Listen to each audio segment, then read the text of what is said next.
परमेश्वर का धन्यवाद हो कि हम इस समय प्रार्थना में हैं और हम चाहते हैं कि एक साथ मिलकर के आज की आराधना करें और हमेशा हर एक बातों में, हर एक परिस्थितियों में हम परमेश्वर के लिए परमेश्वर में हो करके उसकी आराधना और स्तुति हम हमेशा करते जा सकेंगे। आराधना की पुकार है, यहोवा का धन्यवाद करो क्योंकि वह भला है और उसकी करुणा सदा की है। यहोवा के छुड़ाए हुए ऐसा ही कहें जिन्हें उसने शत्रु के हाथ से दाम दे करके छुड़ा लिया है और उन्हें देश देश से, पूर्व, पश्चिम, उत्तर, दक्षिण से इकट्ठा किया है। परमेश्वर का धन्यवाद हो। आइए इस समय हम प्रार्थना में जाएंगे। पिता परमेश्वर, हम सारा आदर और महिमा देना चाहते हैं प्रभु जी, क्योंकि आप महान हैं प्रभु जी। और हर एक चुनौती में पिता परमेश्वर हम प्रार्थना करें, आपको हम धन्यवाद दें प्रभु जी। अपने विश्वास को हम रखें, धैर्य रखें, शांति रखें और अपने विश्वास में बराबर हम बने रहें। और पिता परमेश्वर इस बीमारी के लिए प्रार्थना करें। खुदावन, ये बीमारी आपके नाम से चली जाए। लोग पछताव करें, लोग आपकी तरफ फिरे, सच्चाई को लोग पहचान सकें। पिता परमेश्वर, हम विशेष तौर से प्रार्थना करना चाहते हैं आनंद टोपो के लिए, भाई के लिए प्रभु जी, जब कमजोरी की आलम है प्रभु जी, उस परिवार के लिए एक चुनौती है। वापस मानी, हम उस भाई को आपके हम सन्मुख रखना चाहते हैं। और पिता परमेश्वर, हमारी दुआ है, हमारी प्रार्थना कि वो भाई आपके लहू से प्रभु जी चंगाई को प्रभु जी वो प्राप्त कर सके। हमारी दुआ, हमारी प्रार्थना भाई सैमसन जेकब के लिए पिता परमेश्वर, और निरंतर हम प्रार्थना में है उस भाई पर आपकी राह मरकरम प्रभु जी हमेशा बनी रहे। हमारी दुआ, हमारी प्रार्थना भाई अजमत मसीह के लिए प्रभु जी हर तरीके से प्रभु जी स्वस्थ रखें और अपनी महिमा के लिए प्रभु जी हमेशा इस्तेमाल करें। हमारी दुआ, हमारी प्रार्थना है बहन मिसेस पिंटो के लिए, बहन मिसेस डेविड हसान डेविड के लिए, बहन मिसेस एशचंद के लिए प्रभु जी, इस बहनों पर आपकी अनुग्रह और आपकी आशीष प्रभु जी बने रहे और प्रभु जी होने दिए अपने लहू से प्रभु जी हमेशा आप स्वस्थ रखें।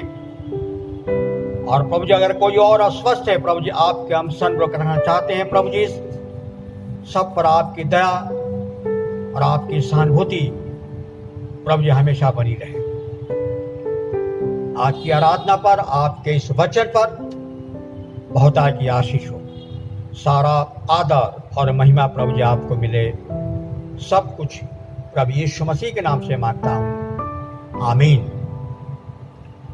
तो आइए इस समय हम परमेश्वर के वचन से देखेंगे जो पाया जाता है यूहन्ना रचित सुसमाचार की पुस्तक, उसका 9वां अध्याय और उसके पहले पद से हम देखेंगे। जाते हुए उसने एक मनुष्य को देखा जो जन्म से अंधा था। उसके चेलों ने उससे पूछा, हे रब्बी, किसने पाप किया था कि यह अंधा जन्मा, इस मनुष्य ने या इसके माता पिता ने? यीशु ने उत्तर दिया कि न तो इसने पाप किया था न इसके माता पिता ने, परंतु यह इसलिए हुआ कि परमेश्वर के काम उसमें प्रकट हो। जिसने मुझे भेजा है, हमें उसके काम दिन ही दिन में करना आवश्यक है। और रात आने वाली है जिसमें कोई काम नहीं कर सकता। जब तक मैं जगत में हूं तब तक जगत की ज्योति हूं। यह कहकर उसने भूमि पर थूका और थूक से मिट्टी सानी और मिट्टी उसके अंधे की आंखों पर लगाकर उससे कहा, जा चलो के कुंड में धो ले। चलो का अर्थ भेजा हुआ है। उसने जाकर धोया और देखता हुआ लौट आया। तब पड़ोसी और जिन्होंने पहले उसे भीख मांगते देखा था कहने लगे, क्या वही नहीं जो बैठा भीख मांगा करता था? कुछ लोगों ने कहा, क्या वही है? कुछ लोगों ने कहा, या वही है। परमेश्वर अपने इस वचन के पढ़े और सुने जाने पर आप सबको बहुतायत की आशीष दे। यहाँ पर वचन अगर आप देखें कि प्रभु यीशु मसीह में सामर्थ है। अपनी सेवा में प्रभु यीशु मसीह ने प्रचार का काम किया। पहला काम प्रभु यीशु मसीह ने प्रचार किया, प्रचार करता रहा। दूसरा अगर आप देखें, प्रभु यीशु मसीह ने लोगों को सिखाया, बहुत सारी बातें सिखाया, एक डिसिप्लिन सिखाया ताकि लोग जो हैं उस डिसिप्लिन में और परमेश्वर के राज को जानने वाले बन सके और सच्चाई को, जो सच्चाई है उसको वो पहचानने वाले बन सके। और तीसरा जो था, प्रभु यीशु मसीह ने जो सेवा की वह हीलिंग मिनिस्ट्रीज और सेवा जो है प्रभु यीशु मसीह ने अपने जब तक संसार में रहा उसने इस काम को किया। यहाँ पर हम देखते हैं कि एक जन्म का व्यक्ति जन्म से ही अंधा है। अंधा व्यक्ति देख नहीं सकता है। अंधे आदमी को चलने में परेशानी हो सकती है। अंधा व्यक्ति हमेशा बहुत ही दुख और दयनीय दशा में होता है। अगर आप सोचें कि अंधा व्यक्ति, और वचन में पढ़ते हैं कि जन्म से ही ये अंधा था, और इसलिए शिष्य प्रभु यीशु मसीह से पूछते हैं कि ये रब्बी, किसके पाप के कारण ये अंधा है? किसके पाप के कारण ये अंधा पैदा हुआ है? किसने पाप किया था या किसका श्राप है? आमतौर से अगर हम दुनिया में अगर आप देखें, हम सोचते हैं कि इस कारण से ऐसा हुआ, इस कारण से ऐसा हुआ, और इसलिए शिष्य भी से पूछते हैं कि रबी किसने पाप किया था? और दो बातें हैं, क्या इस मनुष्य ने पाप किया है जिसके कारण ये अंधा पैदा हुआ, या इसके माता पिता ने ये पाप किया जिसके चलते ये बालक जो है अंधा है? क्या कारण है? और शिष्य प्रभु यीशु मसीह से सवाल पूछते हैं और प्रभु यीशु मसीह उसे बताते हैं कि ये न तो इसने पाप किया था, न इसके माता पिता ने पाप किया था, लेकिन ये सब कुछ इसलिए हुआ कि परमेश्वर के काम इसमें प्रकट हो सके। यानी जो अंधा है परमेश्वर की भी महिमा है, क्योंकि परमेश्वर सामर्थी है, परमेश्वर दयालु है, परमेश्वर जीवन देता है और लेने का अधिकार उसी के हाथ में है। और तब प्रभु यीशु मसीह कहते हैं कि जा, जवान से कहते हैं कि मैं जगत में हूं और मैं ही ज्योति हूं। प्रभु यीशु मसीह ज्योति कहते कि मैं संसार की मैं ज्योति हूं। और इसके पीछे ये जब हम प्रभु यीशु मसीह में हैं, हमारा जीवन हमेशा चमकने वाला बन सके, हम दूसरों को रोशनी देने वाले बन सके। और प्रभु यीशु मसीह ने कहा कि जा, थूकते हैं और इसके बाद उसी जमीन पर थूकते हैं और उस मिट्टी से उसके इस आंख पर लगाते हैं और कहते हैं जा शिलो के कुंड में जाकर धो ले। और वो जाता है और धोता है और उसे दिखाई देने लगता है। लोग आश्चर्य करते हैं कि क्या यही व्यक्ति है जो भीख मांगता था। दूसरे ने कहा कि नहीं, हो सकता है कोई दूसरा व्यक्ति है। लेकिन उस व्यक्ति ने गवाही देता है उन लोगों के सामने, वह व्यक्ति जिसका नाम प्रभु यीशु मसीह है, उसने हमें, हमारी आंखें को उसने खोली है। और लोग पूछते हैं कि वह कहां पर है, वह कहां है। उसने कहा कि मैं नहीं जानता कि वो कहां है। तो परमेश्वर का धन्यवाद हो कि प्रभु यीशु मसीह जगत की ज्योति है, और वो ज्योति है। और उत्पत्ति की पुस्तक में पढ़ते हैं, परमेश्वर ने ज्योति को अलग किया और अंधियारे को अलग किया, और प्रभु यीशु मसीह ने इसे अलग किया।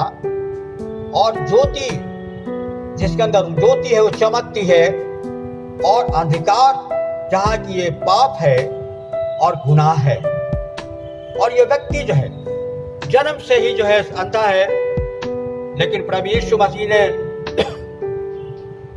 जब आया, प्रभु यीशु मसीह के पास आया, और शिष्य से पूछते हैं किसके पाप से ये जो है ये अंधा पैदा हुआ है।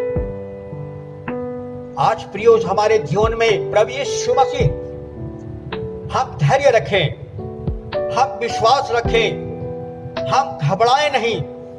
हम ये सोचें कि प्रभु यीशु मसीह रोशनी है, और हम विश्वास करने वाले हम बन सके, क्योंकि जगत की रोशनी जो है प्रभु यीशु मसीह है, और जो उसमें चलता है कभी वो ठोकर नहीं खा सकता है। आज हम प्रभु यीशु मसीह के देखते हैं, इस मिरेकल को देखते हैं कि उसकी आंखें खोल देते हैं, और वो देखने लगता है, वो अपने लोगों को पहचानता है, और लोग देखकर भी कहते हैं कि वाकई में ये व्यक्ति है कौन, या वही व्यक्ति है जो भीख मांगता था। और लोग से पूछते हैं कि बता, किस व्यक्ति ने तेरी आंखें खोली हैं? कहता मैं नहीं जानता। आज प्रभु यीशु मसीह चाहते हैं कि हम दुनिया जो है ज्योति में चलने वाले बन सके, सच्चाई को पहचान सके। आज दुनिया को पहचानने की आवश्यकता है। आज दुनिया को प्रभु यीशु मसीह की आवश्यकता है, क्योंकि प्रभु यीशु मसीह ने कहा कि जगत की ज्योति मैं हूं। प्रभु यीशु मसीह के अंदर सामर्थ है, प्रभु यीशु मसीह के अंदर दया है, और उसी दया के कारण, उस प्रेम के कारण इसकी आंखें प्रभु यीशु मसीह ने खोली, एक नया आंख उसे दिया, और वो देखता है। आज हमारे लिए है कि दुनिया में जब हम सफर करते हैं, चलते फिरते हैं, इस बात को जाने कि प्रभु यीशु मसीह ही रोशनी है, और जब हम उसमें चलते हैं हम कभी भी ठोकर हम नहीं खा सकते हैं। परमेश्वर इस वचन पर आप सबों को, जब आप घरों में हैं, और जैसा कि हम जानते हैं न्यूज़ के जरिए 21 के बाद जब हम आराधनालय में आएंगे, तो हम सोचें कि प्रभु यीशु मसीह हमारे साथ है, संयम के साथ, विश्वास के साथ और एक आशा के साथ जब हम आते हैं, तो सचमुच हम उस आनंद को प्राप्त करते हैं। परमेश्वर इस वचन पर आप सबों को बहुतायत की आशीष दे। आमीन। आइए हम प्रार्थना करेंगे। पिता परमेश्वर, आपका धन्यवाद हो प्रभु जी, हम अति धन्यवादित हैं आपके उस प्रेम के लिए, आपके उस अनुग्रह के लिए प्रभु जी, और आपकी दया के लिए, आपके सामर्थ के लिए प्रभु जी। और प्रभु जी, आप में कुवत और ताकत और सामर्थ है प्रभु जी। अपनी आंखें उसकी खोल दी जो जन्म से पैदा अंधा ही पैदा हुआ था, और प्रभु यीशु मसीह ने कहा कि नहीं, किसी के पाप से नहीं, लेकिन इसमें भी परमेश्वर की महिमा। प्रभु जी, हम सोचें हम बीमारियों में भी हम परमेश्वर को हम याद करने वाले बन सके, तकलीफ में भी, परेशानी में भी, मुसीबत में भी हम लगातार प्रार्थना करें, और प्रार्थना में हमारा जीवन आगे बढ़ता जा सके। सारा आदर और महिमा प्रभु जी आपको मिले। सब कुछ प्रभु यीशु मसीह के नाम से मांगता हूँ। आमीन, आमीन।